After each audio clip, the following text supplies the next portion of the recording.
स्वागत है आप सभी लोगों का मेरे चैनल साइंस टू टेक्नोलॉजी में। मैं अनुपम विपुल आप सभी लोगों का स्वागत करता हूं आज के शो फ्यूचर फ्राइडे में।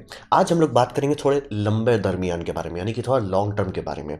अभी जैसे बहुत हाइप चला है ब्लैक बॉक्स का, तो उसी के बेसिस पे काफ़ी चीज़ मुझे समझने को मिला, तो मैं आप लोगों के साथ शेयर करना चाहता हूँ। तो हिसाब ये समझिए कि दुनिया में चेंज आ रहा है, और इसमें ये बात आपको समझना ज़रूरी है कि इंसान जो है बहुत बड़ा है और बहुत कॉम्प्लेक्स है। मतलब इंसान को प्रिडिक्ट करना कि वो कैसे बिहेव करेगा, कैसे एडजस्ट करेगा, कैसे नहीं एडजस्ट करेगा, ये सब उतना आसान नहीं है। मतलब पीएचडी के ऊपर लोग पीएचडी करके बैठे रहते तब भी प्रिडिक्शन सही से नहीं कर पाते हैं। तो ये समझना बेहद ज़रूरी है कि इंसान का जो नेचर है या नीयत है, ये हलवा नहीं है। बहुत बहुत इसमें कुछ है। और हिसाब ये समझिए कि हम लोग अभी अभी पावरफुल बने हैं, यानी कि अभी अभी हमारे पास बम पावर आया है और अभी हम लोग उस जगह पे पहुंच गए। मतलब समझिए हमारे पास पावर अगर ज़्यादा आप खींचते हैं तो करीब करीब 300-400 साल पहले से ढंग से आना शुरू हुआ। और उसके बाद आप देख लीजिए कि हम लोग उस जगह पे पहुंच गए 400-500 साल के अंदर कि जब हमारे पे एक्शन और इनएक्शन दोनों का लॉन्ग टर्म असर पड़ता है। यानी कि अगर आप कोई एक्शन करते हैं उसका असर पड़ेगा, अगर आप इनएक्शन करते हैं नहीं यार कुछ हो रहा है मैं उस पर चेंज नहीं डालता हूँ तो भी असर पड़ जाएगा। तो यानी कि हम लोग बहुत पावरफुल हो चुके हैं। मतलब हलवा नहीं है, मतलब पावर के मामले में कितना पकड़ है इस दुनिया पे वो बहुत ज़्यादा है। और सबसे बड़ा समस्या वाला बात, हम लोग मतलब दुनिया पे असर ज़रूर डाल रहे थे लेकिन ध्यान नहीं दे रहे थे कि हम लोग का दुनिया पे असर डालना एक्चुअली पड़ जा रहा है असर। तो मतलब उसका असर ये हो रहा है कि हम लोग अभी पता चल रहा है, मतलब ये अर्ली 2000 में मानिए कि पता चल अरे मतलब हम जो लोग करना चाह रहे थे वो हो जा रहा है। हम लोग ऑलमोस्ट उस जगह पे पहुंच गए जहाँ पे जो होता है ना be careful what you wish for you might get it, वही वाला हो गया कि हम लोग जो मांग रहे थे वो मिल गया। अब बोले अरे तेरी तो ये तो सही में मिल गया यार, हम लोग भाग रहे थे उसके पीछे लेकिन जब मिल गया तो अरे गड़बड़ हो गया। तो वही समझिए कि ये अभी हम लोग को समझ में आया कि हम लोग का इतना ज़्यादा पावर है, तो ये बहुत सीरियस प्रॉब्लम आ जाता है। और हम लोग बहुत सारा चीज़ को हौच-पौच कर दिया, बर्बाद कर दिया है। और ये बहुत सारा इस पे कह सकते हैं कि इंसान है, गलत है, ये है, वो है, वैसा बात सही नहीं है। कारण ये है कि कोई मैनुअल तो आता नहीं है। मतलब ऐसा तो है नहीं ना कि स्पीशीज़ जब इतना कैपेबल होता है कोई एलियन स्पीशीज़ आके हाँ ये है instruction manual how to take care of your planet and energy needs, ऐसा तो आता नहीं है। मैनुअल तो आता नहीं है, इंस्ट्रक्शंस तो आते नहीं है। तो और रहा बात कि आप कह सकते हो कि सारे animals live in harmony, no they don't live, they are like fricking running on autopilot. Literally उनका बिहेवियर ऑटो पायलट से आप प्रेडिक्ट कर सकते हो। That's how basic they are, that's why उनका बिल्डिंग्स नहीं बनते, उनके सिविलाइजेशन नहीं बनते और स्पेस प्रोग्राम नहीं बनता है।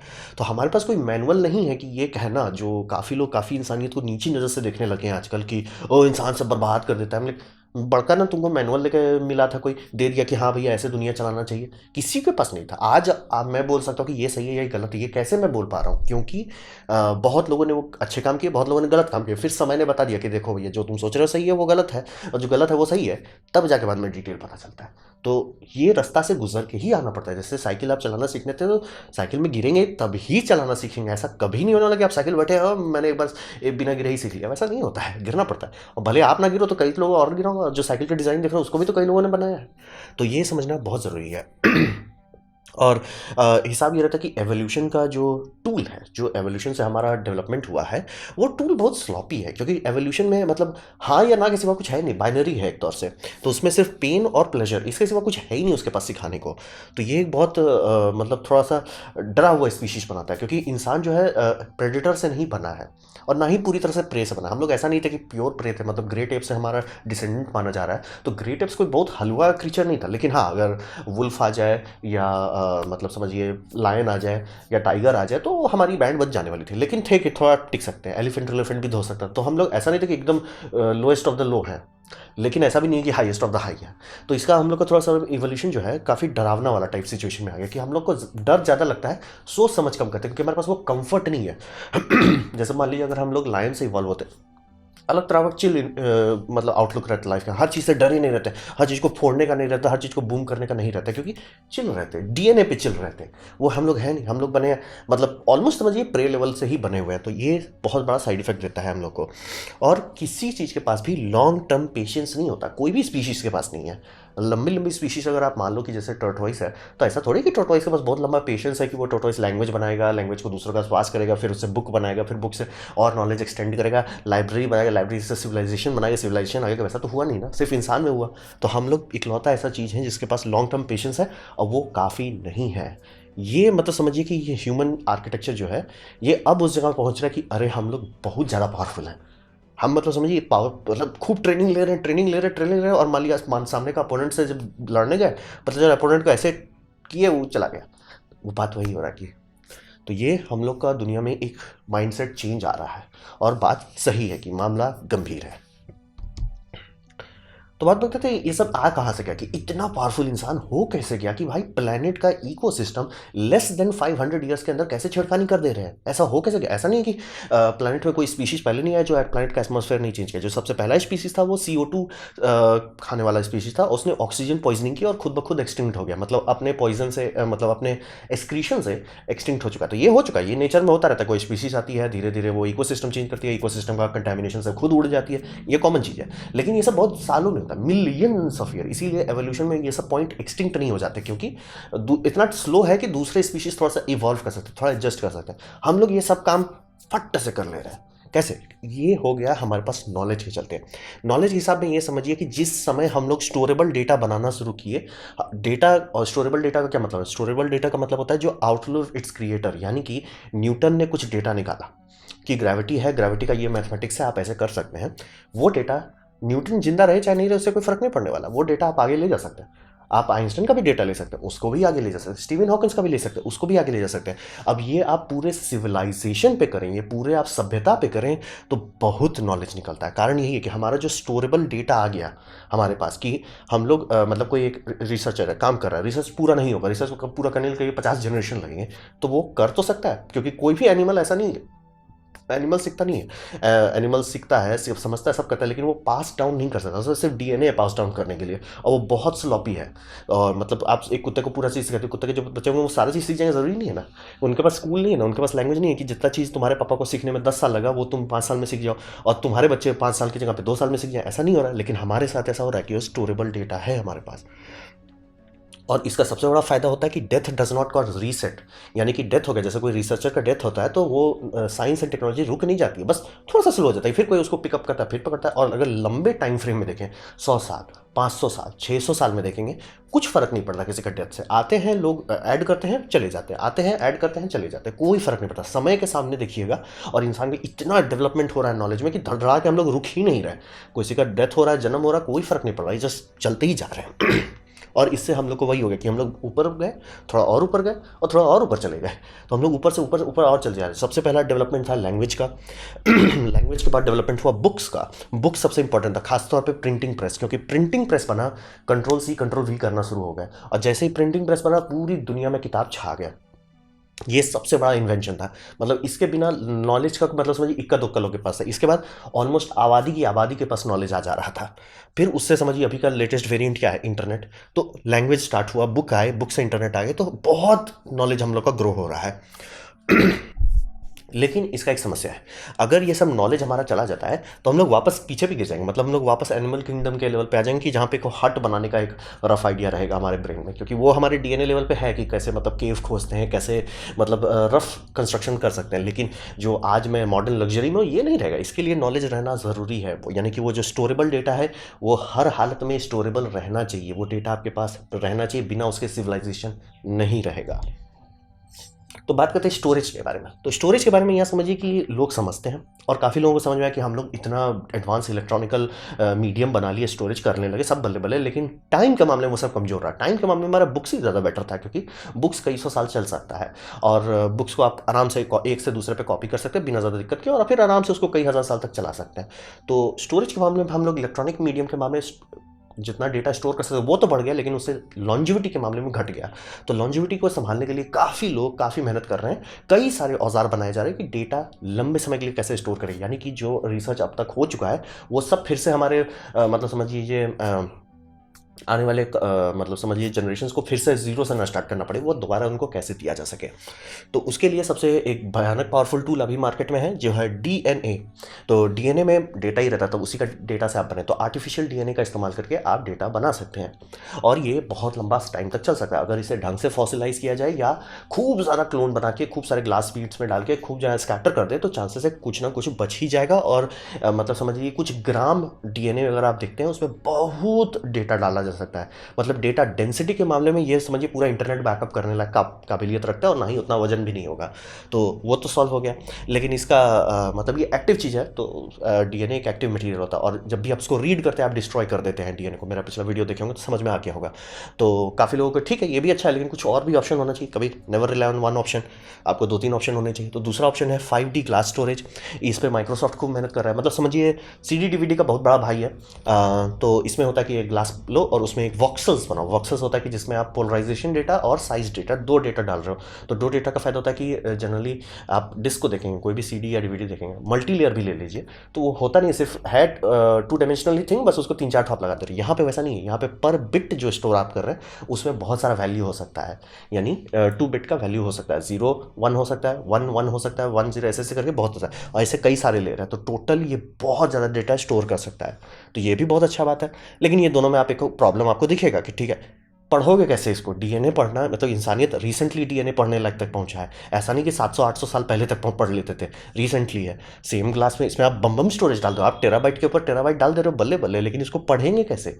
किसको पता होगा कि इसमें जो डेटा पॉइंट्स है, चलो माइक्रोस्कोप से देख रहे हैं, लेकिन आपको समझ में कैसे आएगा कि वो है क्या? तो उसके लिए मैक्रो एचिंग यानी कि रोजेटा स्टोन वाले जो एसोसिएशन है जिन्होंने ये डिस्क बनाया है, वो इसका प्रॉब्लम सॉल्व करते रहे। कि इनका आइडिया है कि खास तौर के ग्लास क्रिस्टल पे ये माइक्रो एचिंग करते हैं। ये हम लोग समझिए टेक्नोलॉजी डेवलप हुआ है इसके लिए, सिलिकॉन एचिंग को करने के लिए, मतलब सिलिकॉन एच करके ही बनाया जाता है आपका पूरा प्रोसेसर सब, तो नैनोमीटर में हम लोग कर सकते हैं। तो क्यों ना पूरा का पूरा एच कर दे, मतलब कागज का किताब सब एच करके रख दिया जाए। और ये तो मतलब समझिए आपका मोबाइल का माइक्रो लेंस का फोटो है। अगर आप बेसिक माइक्रोस्कोप, जो कि मतलब कहिए हम लोग 500 साल से बना रहे हैं, basic microscope, the best of the best नहीं बोल रहा, इलेक्ट्रॉन माइक्रोस्कोप की बात नहीं कर रहा हूँ, नॉर्मल माइक्रोस्कोप जो आराम से कोई बना सकता है और वो आराम से इसके अंदर देख सकता है और पूरा किताब आप पढ़ सकते हैं। तब आप क्या कर सकते हैं कि ये पेंडेंट्स, ये भी देख लीजिए, तो छोटा कि कई सारे कॉपी बनाए जा सकते हैं और बनाने लगे हैं लोग, अपने से बनाए जा रहे हैं इसका। और इसमें अगर इस तरह से लैंग्वेज रहेगा बड़ा बड़ा, आप देखते जाएंगे अच्छा, यानी कि लैंग्वेज आपको थोड़ा सा लगे ना कि छोटा क्यों हो रहा है, सारा फ्रंट छोटा क्यों होता है, फिर छोटा पे आप अगर लेंस लगा देखें, अरे ये और छोटा हो रहा है, और लेंस लगाइए, अरे और छोटा चला जा रहा है, तब पता चलेगा कि नहीं आप पूरा किताब भरा पड़ा है। तो ये एनालॉग मीडियम है, यानी कि इसमें जो डेटा डाले आप, जैसे कोई बुक डाले, कोई या प्रोग्राम लिख दिया कि डीएनए डेटा स्टोरेज का एल्गोरिदम क्या था, किस एल्गोरिदम का, किस प्रोटोकॉल का इस्तेमाल करके उसमें डेटा स्टोर किया गया है, वो आप इसमें स्टोर कर दीजिए। तब इसको और डीएनए को साथ में रखिए तो कोई पढ़ सकता है, या ग्लास स्टोरेज को रखिए और इसको रखिए, तो और इसमें ये रख दिया कि कैसे इसको डिकोड करना है, उसका क्या एल्गोरिदम है, क्या पैटर्न है, सब रख सकते हैं। और इसमें लैंग्वेज भी स्टोर किया जा रहा है, मतलब जनरली इसको the clock of long now foundation इस पे काम कर रहा है, इसको डेवलप कर रहा है। ये ऑलरेडी सैटेलाइट में भी डाल के मतलब रोजेटा मिशन में भेज दिया गया था। तो हिसाब समझिए कि हम लोग स्टोरेज के मामले में बहुत तरक्की कर रहे हैं, मतलब लंबे समय के लिए स्टोर करने का बहुत ऑप्शंस आ गया है। ये डीएनए में तो बम स्टोरेज की जगह है, 5D ग्लास में भी काफ़ी समस्या सॉल्व होता है। फिर ये दिक्कत हो जाएगा भैया 10,000 साल बाद किसी को पता कैसे रहेगा कि ये सब कैसे पढ़ना है? तो भाई ये नॉर्मल क्रिस्टल सिस्टम है जिसको आप आराम से नॉर्मल माइक्रोस्कोप से पढ़ सकते हैं। इसमें समझ लीजिए कि आप ब्लूरे में स्टोर कर रहे हैं और एक डिस्क में ये स्टोर कर रहे हैं कि वो ब्लूरे को पढ़ते कैसे हैं। तो काफ़ी चीज़ किया जा सकता है। तो स्टोरेज के मामले में काफ़ी लोग काफ़ी मेहनत कर रहे हैं, और ये सबको अगर मिला लेते हैं तो चांसेस है कि इंसानियत का इंफॉर्मेशन कई हज़ार साल तक आगे फ्यूचर में रहेगा बिना दिक्कत के। कोई लोड लेने वाली बात नहीं, मतलब ये सब हर एक इतना स्ट्रांग है, सिवाय डीएनए को हटा दीजिए।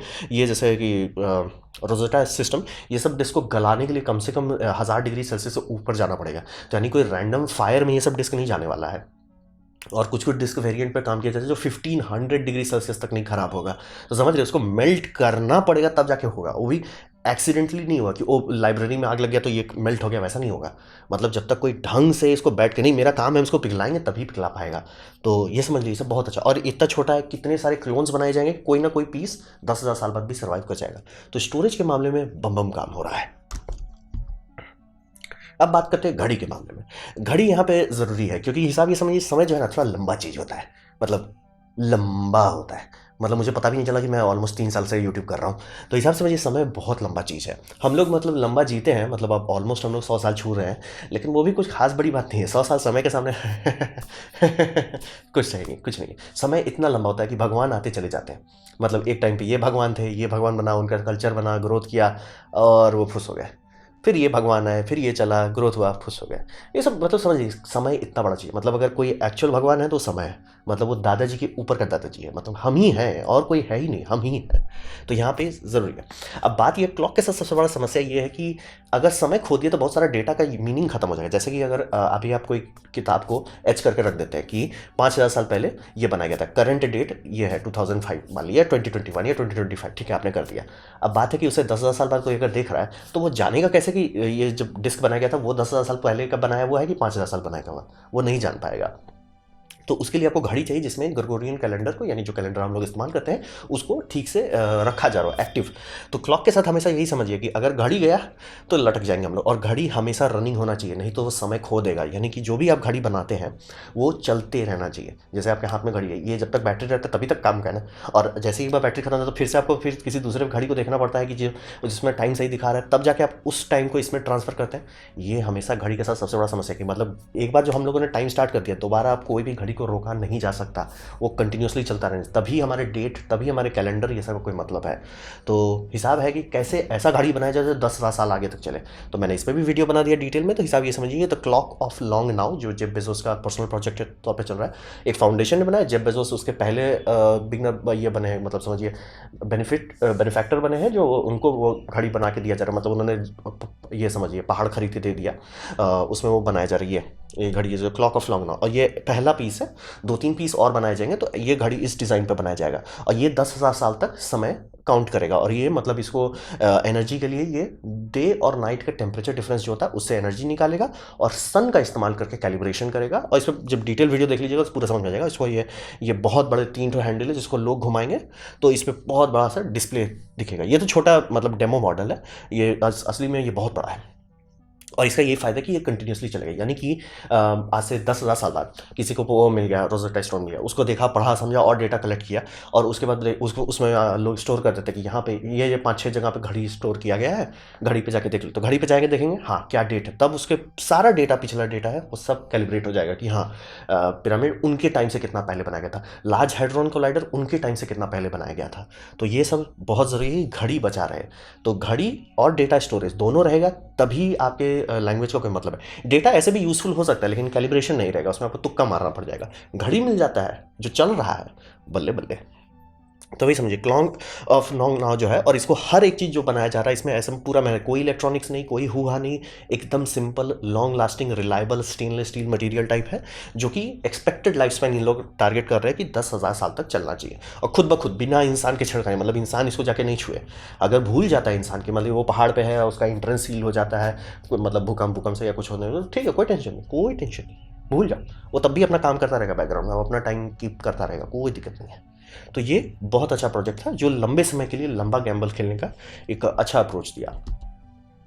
अब बात करते हैं जिसके चलते ये पूरा वीडियो इंस्पायर हुआ था, ब्लैक बॉक्स। ये अभी आप खूब देख रहे होंगे इंटरनेट पर, खूब इसका हुआ कर रहा है। और इसका आइडिया है कि ये एक तौर का सर्वर है जो मतलब सोलर है पे चलेगा, और इसमें इन्वायरमेंटल डेटा स्टोर किया जाएगा। यानी कि समुद्र का एसिडिटी लेवल क्या है, समुद्र का टेम्परेचर क्या है, सी लेवल क्या राइज हुआ है, ओशियन कितना रिट्रीट किया है, वो सारा डेटा, ओशियन में बोल रहा हूँ, आइस शीट कितना रिट्रीट किया है, वो सारा इन्वायरमेंटल डेटा को एक अनबायस्ड तरीके से स्टोर किया जाए। मतलब the purpose of the device is provide an unbiased account of the events that led to the demise of the planet.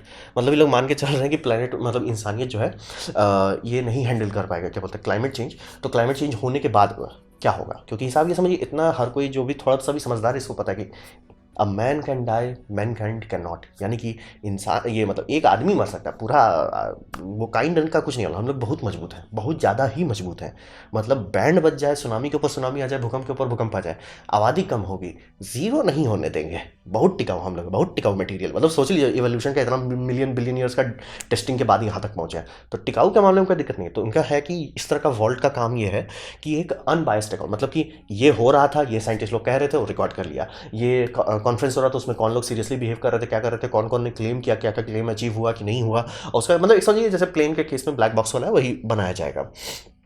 और इसको ये समझिए ये इंटरनेट से कनेक्टेड रहेगा, जिसमें ये पीपल का डेटा कलेक्ट करते रहेंगे, ताकि मतलब जो समुद्र उमंदर में जो हो रहा है, और पब्लिक का रिस्पांस क्या है, ये ट्विटर से भी डेटा कलेक्ट कर रहेगा कि पब्लिक किस तरह से रिस्पांस कर रही है, क्या मतलब प्लेज लिए जा रहे हैं, वो सब स्टोर करेगा। इसका काम प्रोसेस करना नहीं है, बस स्टोर करते जा रहे हैं कि लोग ये कर रहे थे, हल्ला कर रहे थे, ये रिस्पॉन्स हो रहा था, सब स्टोर करते जाएगा। और इनका मतलब करंट एनालिसिस है कि ये 30 to 50 ईयर तक का डेटा स्टोर कर सकते हैं। लेकिन जब मैंने इस पे पूरा थोड़ा ध्यान से पढ़ा तो ये मतलब एक ज़्यादा पब्लिसिटी स्टंट ज़्यादा लग रहा है, मतलब प्रैक्टिकल कम लग रहा है। कारण ये है कि इसमें कोई भी ऐसा चीज़ मुझे नहीं दिख रहा है कि जो आप कह दो कि 1000 साल भी चल जाए वो भी बहुत बड़ी बात होगी। कोई भी ऐसा चीज़ इसमें नहीं है। जैसे कि स्टील से बना रहा है, पहले बात स्टेनलेस स्टील तो यूज़ करते हैं, स्टेनलेस स्टील भी नहीं है, स्टील है। नॉर्मल स्टील आपको तुरंत नहीं इरोड होता है, ये बात एकदम सही है। लेकिन अगर आप बात कर रहे हो हज़ारों साल में, तो हो सकता है जो जगह अभी पानी के ऊपर है वो पानी के नीचे आ जाए, या फ्लड, वहाँ फ्लडिंग होने लगे, रेन होने लगे, तो ये तो टिकेगा ही नहीं, रस्ट ही इसको ख़त्म कर देगा। तो बहुत सारा डेटा कलेक्ट करने के हिसाब से मुझे इसमें कुछ है ही नहीं। और प्लस इलेक्ट्रॉनिक्स लंबा नहीं चलता। जितना भी मैंने मीडियम बताया, डीएनए इलेक्ट्रॉनिक्स नहीं होता। 5D क्लास स्टोरेज वो भी पैसिव है, उसमें डीएनए नहीं होता। रोजेटा स्टोन उसमें तो कुछ चाहिए भी नहीं, आपको इलेक्ट्रॉनिक्स भी नहीं चाहिए उसको रीड करने के लिए भी। यहाँ पे पूरी तरह से इलेक्ट्रिकल पे बनाना। सोलर पैनल मैंने देखा, बोले ये सीरियसली ब्लैक बॉक्स है, क्योंकि ये बेस्ट केस सिनेरियो, सारा डेटा बेस्ट केस सिनेरियो, ये 100 साल भी खींच ले वो भी बड़ी बात होगी, क्योंकि कोई भी इलेक्ट्रॉनिक्स उतना लंबा चलता ही नहीं है। क्योंकि जैसे एग्जांपल दें, आप कैपेसिटर मानते हैं, हर इलेक्ट्रॉनिक सर्किट में कैपेसिटर्स होते हैं, ये बात एकदम कंपलसरी है, रिक्वायरमेंट है। कैपेसिटर खुद ब खुद अपना कैपेसिटेंस खो देता है, यानी कि उसका वैल्यू है। जैसे मान लीजिए 5 माइक्रोफैरड्स है, तो 5 माइक्रोफैरड्स जरूरी नहीं जो 5 माइक्रोफैरड्स 100 साल बाद या 500 साल बाद या 1000 साल बाद रहेगा, वो चेंज हो जाएगा। अब वैसा बोलेंगे उससे उतना फर्क नहीं पड़ेगा, पुराने एनालॉग सर्किट में नहीं पड़ेगा, मॉडर्न डिजिटल सर्किट में बहुत फर्क पड़ जाएगा। अगर ये कैपेसिटर थोड़ा सा ऐसा हो गया, अब वैसा हर चीज़ के साथ होगा, सारा कैपेसिटर्स का आपका वैल्यू चेंज हो जाएगा, प्लस हो सकता है, नेगेटिव हो सकता है। आपका जो रजिस्टर्स है उसका वैल्यू चेंज हो जाएगा, प्लस हो सकता है, नेगेटिव हो सकता है। तो आप बोल रहे हो उसके बेसिस पे आपने डेटा स्टोर किया, कैसे रहेगा? और प्लस इनके में कोई ऐसा मैंने देखा नहीं कि मतलब एग्जैक्टली क्या इस्तेमाल करना चाहता है। 30 ईयर्स मतलब इनके बता रहे कि 30-50 ईयर्स तक का ही स्टोर कर सकता है। क्या इस्तेमाल कर रहे हैं इसके अंदर? एलटीओ टेप डाल रहे हैं, मतलब ऑप्टिकल ड्राइव डाल रहे हैं, क्या डाल रहे हैं? कुछ नहीं है अभी। और अभी कंस्ट्रक्शन भी शुरू नहीं हुआ है, तो हिसाब ये समझिए। और इसमें सबसे बड़ा वनरेबिलिटी कि समय इसको नहीं छोड़ने वाला। कारण ये है कि ये इलेक्ट्रॉनिक्स है, समय तो इलेक्ट्रॉनिक्स की बैंड बजाता है, प्लस ये एक्सपोज्ड है, यानी कहीं दफनाया नहीं गया है, कोई ऐसा जगह पे नहीं है जिसको लोग भूल जाएं, मतलब कि एकदम पहाड़ के ऊपर है जहाँ चढ़ के जाना बहुत मतलब मुश्किल बात है, वैसा नहीं है, ऐसे खुला छोड़ दिया। और इसका दीवार ऐसे जो एंगल किया गया, एंगल इसलिए किए कि लोग ग्राफिटी व्राफिटी नहीं बनाया, हम लोग पहाड़ के नीचे उल्टा लटका के ग्राफिटी बना देते, इसको कौन छोड़ेगा। और प्लस ये एंगल सरफेस रखने से एक साइड इफेक्ट होता है कि विंड का रेजिस्टेंस बढ़ जाता है, ये हवा से लड़ाई करने लगेगा। और हवा के पास बेनिफिट है, वो सालों साल चलता रहेगा, उसको कोई दिक्कत नहीं होने वाला, वो 1000 साल तक भी चलेगा। तो वो तो इरोड ही मार देगा आपका। तो ये ब्लैक बॉक्स का मतलब आइडिया जो था, ये मुझे ज़रा पब्लिसिटी स्टंट लगा। मतलब जो क्रिएटर है उनका इंटेंट अच्छा है, लेकिन इसको कंपेयर करें बाकी सारा, जैसे clock of long now, Rosetta project, 5D glass storage project, DNA data storage project, वो सब के कंपेयर सब में लग रहा है कोई इंजीनियर बैठा है, साइंटिस्ट बैठे के काम कर रहे हैं कि हाँ भाई एक्चुअली कैसे उतना टाइम तक चलाओगे। ये तो बस मतलब ऐसा, मतलब समझिए कि बस किसी को आइडिया आया, फंडिंग आया और बस बना रहे हो।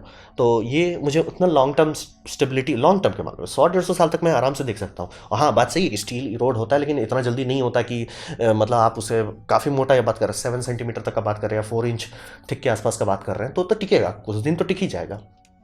उनका है कि जो भी ये स्टील को जब सील कर देंगे, तो सील खोलने वाले के पास इतना समझ होना चाहिए कि डेटा कैसे पढ़ सकते हैं। वो भी सिर्फ मैं मान सकता हूँ कुछ 100 साल तक, जैसे कि मान लीजिए 1-2 हज़ार साल आगे पीछे हो जाता है, वो डेटा कैसे रीड करेंगे। इसीलिए बोला रोजेटा डिस्क बहुत इंपॉर्टेंट है, क्योंकि वो ऑप्टिकली आप देख सकते हो, करे ये छोटा होता जा रहा है। आप क्या करोगे अगर कुछ और कोशिश करने को, अरे इसमें और पढ़ा रहा है, तुरंत आपको इंट्रीग आ जाएगा कि डेटा इसमें छोटा हो रहा है, क्या पता माइक्रोस्कोप से देखें, माइक्रोस्कोप देखें, टडा, सारा डेटा आ जाएगा। तो ये ब्लैक बॉक्स बस हाइप मुझे ज़्यादा लगा, मतलब जितना ठंडे दिमाग से सोच रहा हूँ। आप बता नहीं रहे हो कौन सा स्टोरेज मीडियम इस्तेमाल करोगे, आपका ये लोकेशन ऐसे खुला हवा में है, प्लस उसमें इलेक्ट्रॉनिक्स रखें, इलेक्ट्रॉनिक्स लंबे साल चलता ही नहीं, फिजिक्स अलाउ नहीं करता है उसको, तो कैसे करेंगे। इसीलिए क्लॉक ऑफ लॉन्गनाउ में एक भी जगह इलेक्ट्रॉनिक्स नहीं इस्तेमाल किया गया है। तो ये ब्लैक बॉक्स मतलब मुझे बस मतलब ट्विटर हाइप जैसा चीज़ दिखा, मतलब इसमें उतना वजन नहीं है जितना बाकी सारे प्रोजेक्ट्स में है। तो ये था मेरा प्रेजेंटेशन लंबे दरमियान के बारे में, यानी लंबे प्रोजेक्ट्स पे जिस पे काम किया जा रहा है बैकग्राउंड में, जिसको आप और हम उतना ध्यान नहीं दे रहे, लेकिन ये सब हमारी दुनिया को आर्काइव करके लंबे समय के लिए सुरक्षित करने की कोशिश कर रहे हैं। तो उम्मीद करता हूँ ये वीडियो आपको अच्छा लगा, कुछ समझ में कुछ समझ में आया हो। अगर ऐसा है लाइक कर दे, दोस्तों शेयर करते हो, उससे मेरा काफ़ी भला होगा। नहीं अच्छा लगा, नहीं पसंद आया, कोई बात नहीं, आप डिसलाइक दबा सकते हैं। मैं कहूँगा कि कमेंट लिखे, मैं हर कमेंट को पढ़ने की कोशिश करता हूँ। आपसे कहूँगा सब्सक्राइब कीजिए, बेल दबाइए अगर आप फ्री हैं तो। आपने मेरा वीडियो देखा जानकर मुझे बहुत खुशी हुई। धन्यवाद।